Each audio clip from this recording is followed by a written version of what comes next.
ராசிநாதன் 3ஆம் இடத்திலேயும் 4ஆம் இடத்திலேயும் வலிமையாக இருக்கிறார். பாக்கியத்தை உச்சகுரு பார்ப்பது என்பது மிகப்பெரிய யோகம். 11ஆம் இடத்துல வலுவான நிலைமையில் சனி பகவான் இருக்க, தனாதிபதியாகிய புதன் வந்து 2ஆம் இடத்துல ரொம்ப சூப்பராக இருக்கிறது. கொடுத்து வச்சவங்க நீங்கள் அப்படிங்கிறது அவருடைய வயதிற்கேற்றார் போல வெற்றிகள் கிடைக்கும். ஏன்னா 11ஆம் இடத்துல இருக்கக்கூடிய சனி குருவின் பார்வையில் இருக்கிறாரு. 2ஆம் இடம் 2, 11ஆம் இடங்கள் வலுத்தே காணும். தொழில் முனைவர்கள் எல்லாருக்குமே நல்ல லாபங்கள் இருக்கக்கூடிய தன்மைகள் இப்போது உண்டு. எல்லாத்துலேயும் அட்டகாசமான அமைப்பு. அதாவது இது வரைக்கும் வியாபார பெருமக்களுக்கு வியாபாரம் ஆச்சு, ஆனால் ஒன்றும் பிரயோஜனம் இல்லை. ஏதோ போகுது, ஆனால் 10 பைசா பிரயோஜனம் இல்லை, லாபமே இல்லை, சும்மா நஷ்டத்துக்கு விற்றுக்கிட்டு இருக்கேன் அப்படின்னு வாய்ப்பு கிடைக்காதவர்கள். கலைத்துறையில் அந்த வாய்ப்பு கிடைக்கல, இந்த வாய்ப்பு கிடைக்கல. நல்லா எழுதுவேன், நல்லா பாடுவேன், நல்லா நடிப்பேன், நல்லா எல்லாத்திற்கும் ஒரு இயக்கும் திறமை கூட எனக்கு இருக்கிறது, ஆனால் வாய்ப்பு தாங்க கிடைக்கல. என்னை விட குறைஞ்ச திறமை இருக்கிறவங்கெல்லாம் எப்படியோ இருக்கிறாங்க, நான் தாங்க கொஞ்சம் ஒரு மாதிரியாக. காதலை பிரேக்கப் பண்ணிக்கலாம்னு நினச்சவங்க, இந்த மாதிரியான விஷயங்களில் ஆண் பெண் உறவுகளுடைய உன்னதம், இந்த ஆண் நமக்கானவன், இந்த பெண் நமக்கானதுன்னு ஒருத்தருக்கு ஒருத்தர் விட்டு கொடுத்து போகக்கூடிய தன்மைகளும் இப்போது ரிஷபராசிக்காரர்களுக்கு உண்டுங்க. ரிஷபராசிக்காரர்களுக்கு இன்னும் சில வருடங்களுக்கு, கிட்டத்தட்ட ஒரு 2-3 வருஷத்துக்கு நல்ல காலம்தான்.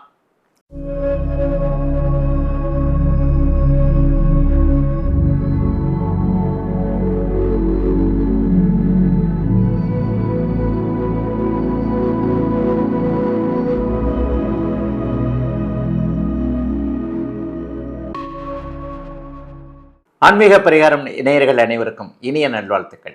எல்லோரும் நன்றாக இருப்பீர்கள். இப்பொழுது 2026 ஜூலை மாதம் என்ன மாதிரியான பலன்களை 12 ராசிக்காரர்களுக்கு, மேஷம் முதல் மீன ராசிக்காரர்களுக்கு எப்படிப்பட்ட பலன்களை தரும் அப்படிங்கிறத பார்க்க போகிறோம். பொதுவாகவே மாத பலன்கள் எப்படி சொல்லப்படுகிறது அப்படின்னு சொன்னால், அந்த மாதாந்திர கிரகங்கள்னு சொல்லுவோம் இல்லையா. சூரியன் ஒரு மாதத்திற்கு ஒரு தடவை மாறுற கிரகம். புதன் வந்து ஒரு 20 நாட்களுக்கு ஒரு முறை மாறுவார். 25 நாட்களுக்கு ஒரு தோராயமாக ஒரு முறை சுக்கிரன் மாறுவார். 45 நாள் 1.5 மாதத்துக்கு தடவை செவ்வாய் மாறுவார். இந்த 4 கிரகங்களை மையப்படுத்தி சொல்லப்படக்கூடியது தான் இந்த மாத பலன்கள். வருடாந்திர பலன்கள் ஏற்கனவே ஆன்மீக பரிகார நேயர்கள் எல்லாருக்குமே தெரியும். இப்போ தான் சமீபத்தில் தான் குரு பயிற்சி நடந்தது. போன வருஷம் சனி பயிற்சி நடந்தது. இந்த குரு பயிற்சி வந்து 1 வருடத்திற்கு ஒரு முறையும், சனி பயிற்சி 2.5 வருடத்திற்கு ஒரு முறையும், ராகு கேது பயிற்சி 1.5 வருடத்திற்கு ஒரு முறையும் நடக்குது. இந்த ராகு கேது பயிற்சி டிசம்பர் மாதம் நடக்க இருக்குது. அடுத்த வருஷம் சனி பயிற்சி நடக்க இருக்கிறது. போன மாதம் வந்து குரு பயிற்சி நடந்துருச்சு. அப்போ வருடாந்திர கோள்கள் என்று சொல்லப்படக்கூடிய ராகு, கேது, சனி, குரு ஆகிய 4 கிரகங்களும் ஒரே இடத்தில் நிலையாக இருக்கின்றன இந்த ஜூலை மாதம். அந்த கிரகங்களால் மாற்றங்கள் எதுவும் இல்லை. ஆனால் சூரியன் எப்போவுமே மாறுற மாதிரி இப்போது சூரியன் மாறுகிறார். செவ்வாய் வந்து ஜூலை மாதம் முதல் வாரத்தில் ஒரு இடத்திலும், அதாவது ஆட்சியாகி மேஷத்திலும், அதற்கப்புறம் அப்படியே 2வது வீட்டுக்கும் மாறக்கூடிய தன்மைகள் உண்டு. புதன் வந்து வக்கர நிலைமைகளில் அப்படியே ஆட்சி, அப்புறம் கடகத்திற்கு வர்றது, அப்புறம் மேலே போகிறதுன்ற மாதிரியான வக்கர நிலைமைகளில் இருப்பார். ஜூலை மாதத்தில் ரிஷப அதிபதியான சுக்கிரன் வந்து கடகத்திலும் சிம்மத்திலும் மாறி மாறி இருக்கக்கூடிய தன்மைகளும் இப்போது இருக்குது. ஒரு நிலையில் பார்த்தோம் அப்படின்னு சொன்னால், பெரிய அளவில் மோசமான சாதகமற்ற கிரக நிலைமைகள் ஏதாவது இருக்கா அப்படின்னு பார்த்தீங்கன்னா கண்டிப்பாக கிடையாதுங்க. 12 ராசிக்காரர்களுக்கும் அப்படிலாம் ஒரு பெரிய மோசமான இப்படி நடந்துரும் அப்படி நடந்துரும்ன்ற கிரக நிலைமைகள் இல்லை.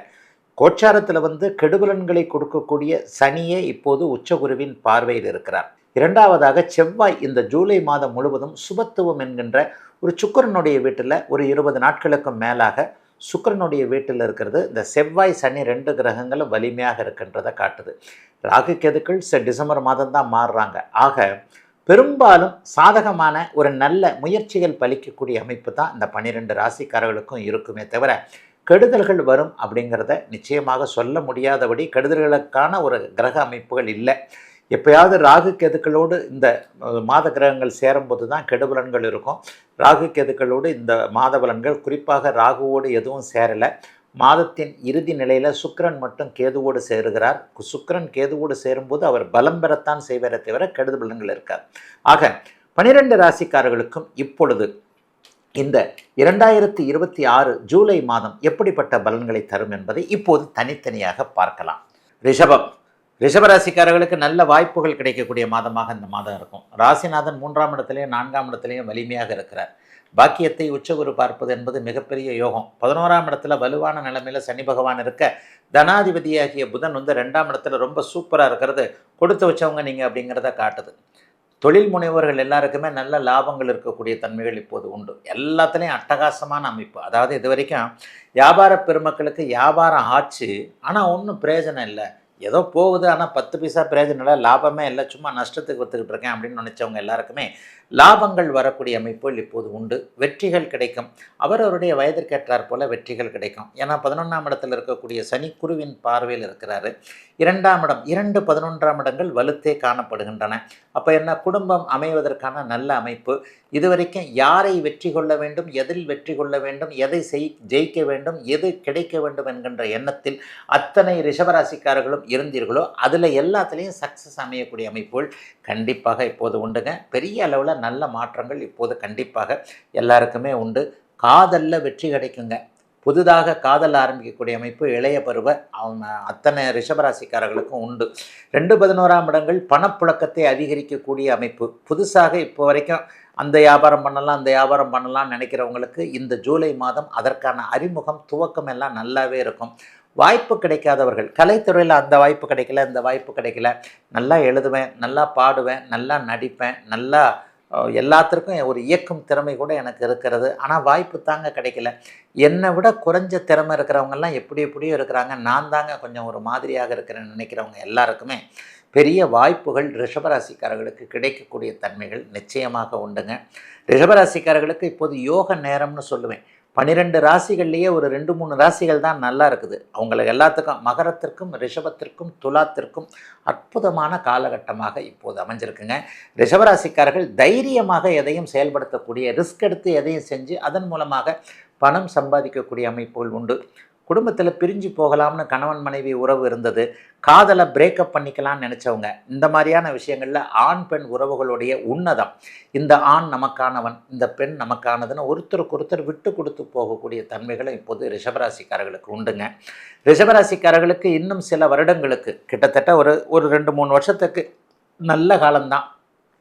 பெரிய கஷ்ட நஷ்டங்கள் இருக்காது. வேலையில் கஷ்ட நஷ்டங்கள் இது வரைக்கும் இருந்ததில் அந்த ஜூலை மாதம் கண்டிப்பாக குறையும். சிலருக்கு கிழக்கு திசை நோக்கிய பயணங்கள் கண்டிப்பாக உண்டு. சிங்கப்பூர், மலேசியா, ஆஸ்திரேலியா இந்த மாதிரியான நாடுகளில் போய் செட்டில் ஆகணும்னு நினச்சவங்க எல்லாருக்கும் அதற்கான வாய்ப்புகள் வரக்கூடிய நல்ல மாதங்க ஜூலை மாதம்.